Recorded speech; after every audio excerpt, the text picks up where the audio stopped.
And now, it's time for another Dice Tower review with Tom Vasel. Hey everybody, I'm Tom Vasel, and today we're taking a look at Escape Room in a Box, Flashback.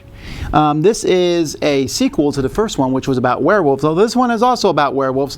Although the game itself isn't about werewolves, it's an escape room, kind of in a box, which that's why it's called what it's called. It's a game that you technically can play once, although once you're finished, you can go online and download a few of the things that you may have destroyed in here, reprint them out, and put them back in and use it again if you want to. This is a game that multiple people can work on together at the same time. It says 2 to 8. 8 is probably too many to do a game of this style, but I'm not going to actually show you how this works because this is, you want it to be a surprise. And in fact, when you get it, you'll see this panel here. It says stop. Lifting this panel starts your time. Lifting this panel before reading the rules, tips, and my note to you is pure folly and will surely lead to your consumption. So the game comes with some rules and also has some notes here. And what this game has is it has 3 paths. And you need to solve these. You're working together. There's a mad werewolf and you're trying to de-werewolfy them by getting an amulet. And you're going to open this, and inside here there's going to be bags. And in each of these bags, there's puzzles. There's clues for a puzzle. And you're going to need those to open boxes. Each of these boxes will have a padlock on, which you need to find a clue to do that with.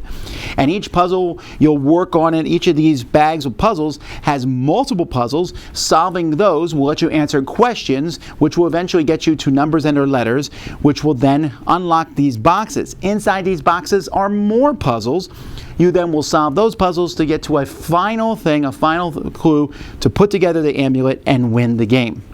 So, how does it play? Well, first of all, this is a little easier than many of the different escape rooms that are out there. I played this with my family, my kids, and they were all able to get involved, and everybody was able to go throughout it. In fact, we only had to use one hint the whole game, and even that we probably could have figured it out if we had put a little bit more effort into it. That doesn't mean it wasn't fun, and there were certainly some cool challenges that we found as we played throughout it. But there's a lot of things I like about this. I'm just going to tell you straight up that this is one of my favorite escape room games that there is.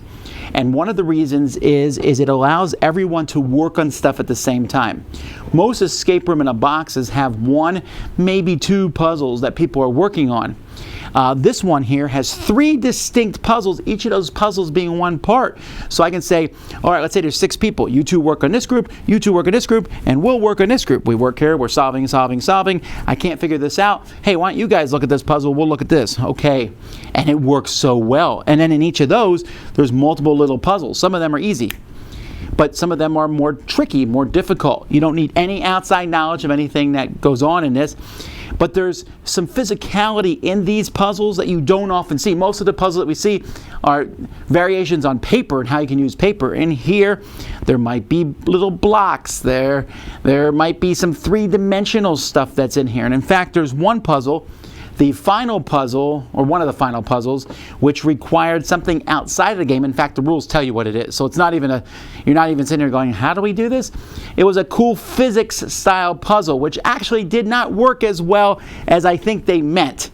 It works, but it was a little, again, without being spoilers, it was short-lived, I suppose, as opposed to how long of a time I thought we'd be able to solve the puzzle. Anyway, it was a cool puzzle. There's a couple puzzles in here which were used twice for 2 different things, which I thought was a neat concept. So altogether, this made for a fun experience. It says 90 minutes. I think we finished it in a little over an hour or so.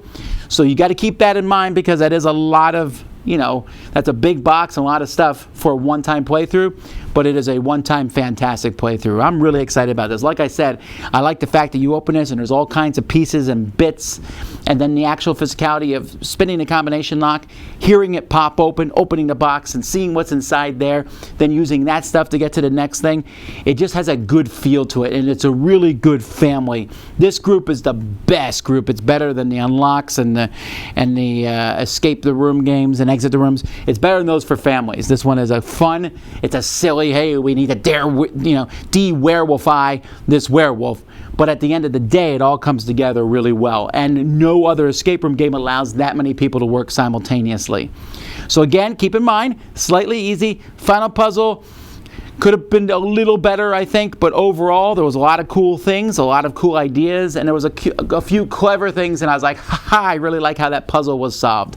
So that's Escape Room in a Box, Flashback. Highly recommend it. Dice Tower Judgment, excellent.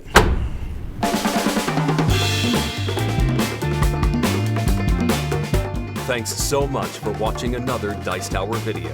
If you enjoy our videos, subscribe to the channel for more fun, comprehensive board game coverage.